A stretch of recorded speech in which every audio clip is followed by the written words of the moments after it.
Alright, so today we'll be talking about permutations and combinations. Okay, now permutations and combinations arise from the idea of the old Subway adage of, how many possible sandwiches could I get from this type of thing? And I'm just joking because there really can't be, that question has been around forever. So let's say that you have a customer and you have, let's say, was it 5 choices of bread, 6 choices of meat,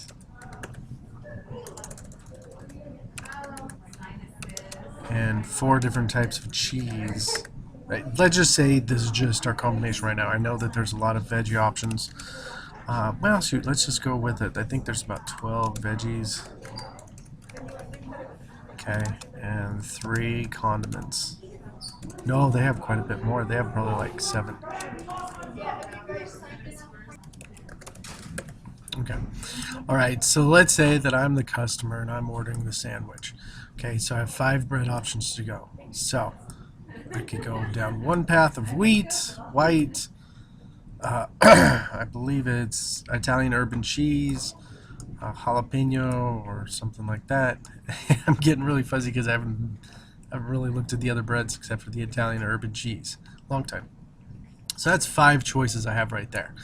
Now on top of that, I have 7 choices for meat. 1, 2, 3, 4, 5, 6, 7.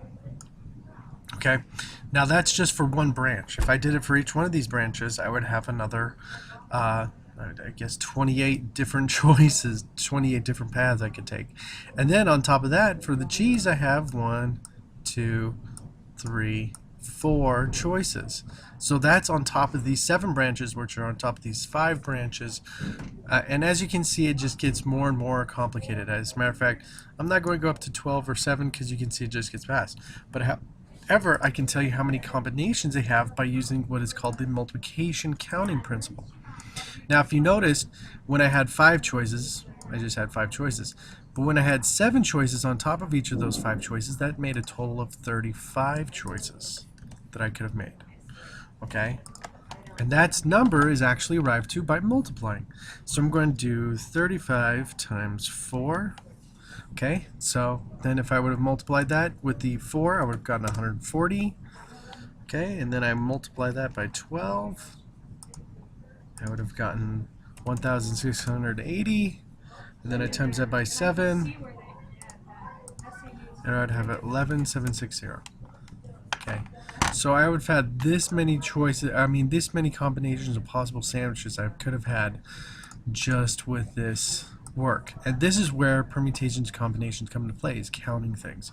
Now if I'm just counting the possible combinations I could have, great.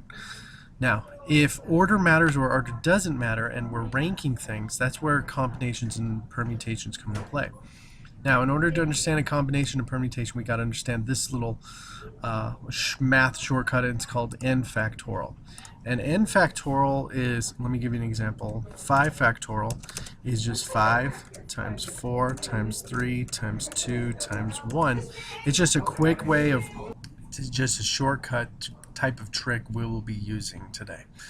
Okay, so now combinations and permutations are actually both certain types of combinations. Okay, here's how it goes. You have 2 different types of combinations. You could have the amount of combinations of people. Let's say you have 7 people, and how many different combinations could finish first. Okay, that one's pretty simple. Or you could have 7 people, or in the top 3. Let's go back to that previous one. If you had 7 people and you wanted the top 3, how many different combinations could you have? Okay, now if we wanted to know how many combinations of people would get elected to a 3-person committee out of 7 people, that is actually a different type of combination. Okay, so I'll tell you the difference between the two. In combinations,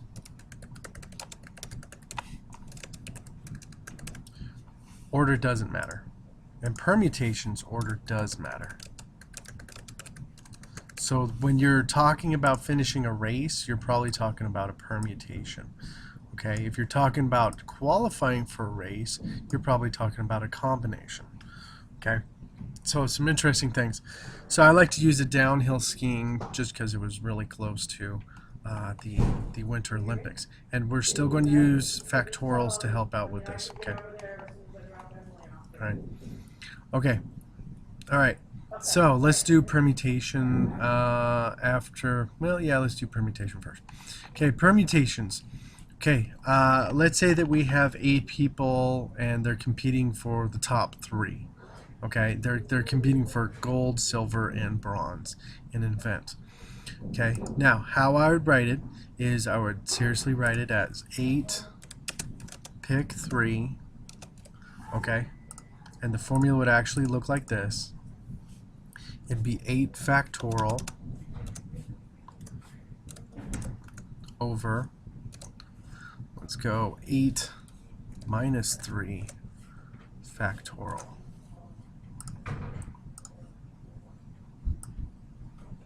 Okay, all right, so we have everything all set up. Now this up here, if I rewrite it, it's going to be 8 times 7 times 6 times 5 times 4 times 3 times 2 times 1. Okay, and on the bottom, I'm going to have, well, what's 8 minus 3? It's 5, so this is going to be, let me move it over a little bit, 5 times 4 times 3 times 2 times 1. Oh, didn't realize I was doing that.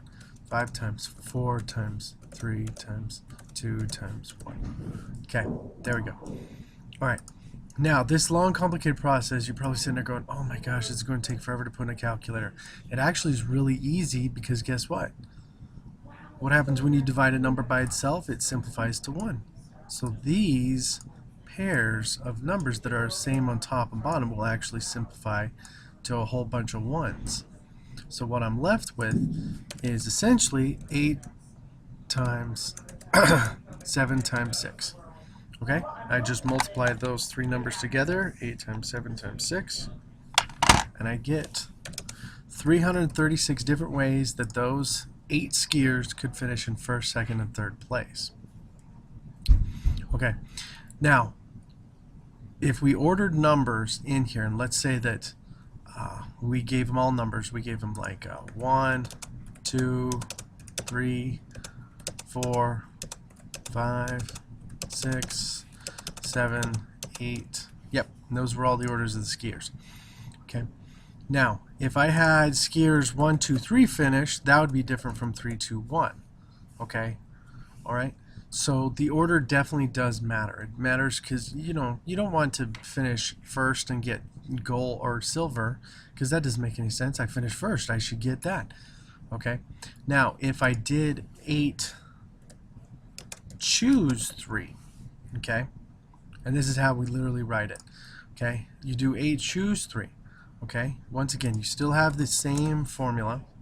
Okay, now the only difference is that the new formula is going to have this, and I'll explain where that comes from.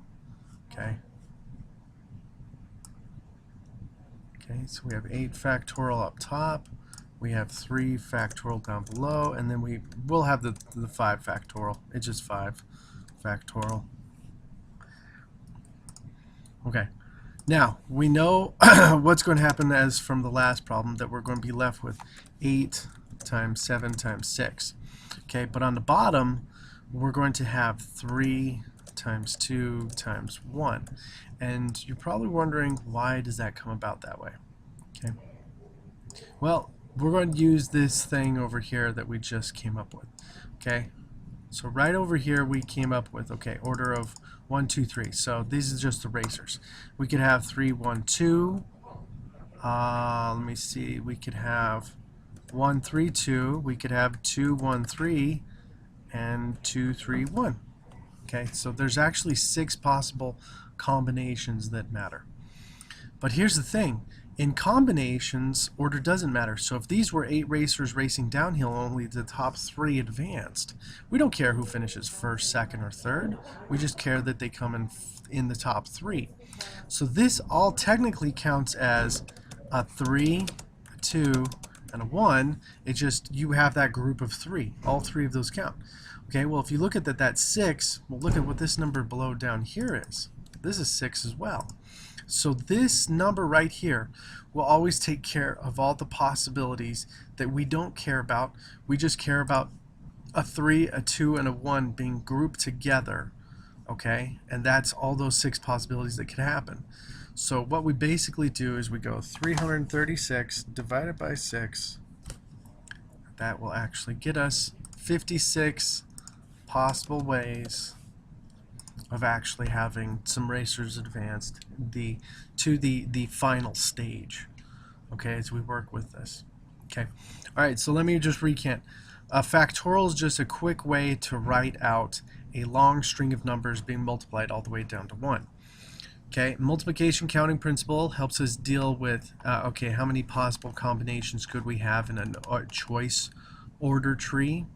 Okay, a permutation is where order does matter, and they take combinations and they use some simplification to make it really easy.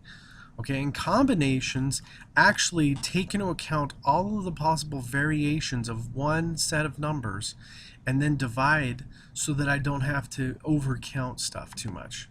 Okay, that's the really awesome things about permutation combinations, that these formulas have been set up so that you can actually see it and access this information and go, okay, that's how I do it. Now, let me show you how to use it on Desmos.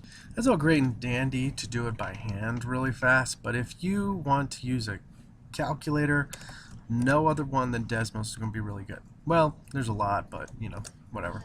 Okay, so let's go back to our original problem. 8, pick 3. As you can see, I type in NPR with a capital P, 2 lowercase n and r. Okay, and then I'm going to type in, this is going to be my n and this is going to be my r. So always put the bigger number first. That's how you do permutation combinations. Now if I want to do NCR, okay, I type it in, I go 8, choose 3, and voila, I get the 56 that I just got earlier.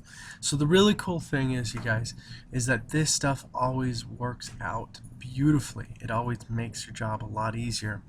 And calculators help you check your answers. So if you're doing this by hand, use your calculator to check it. Okay? All right. That's it for working with permutation combinations in Algebra 1. I'll talk to you later. Bye.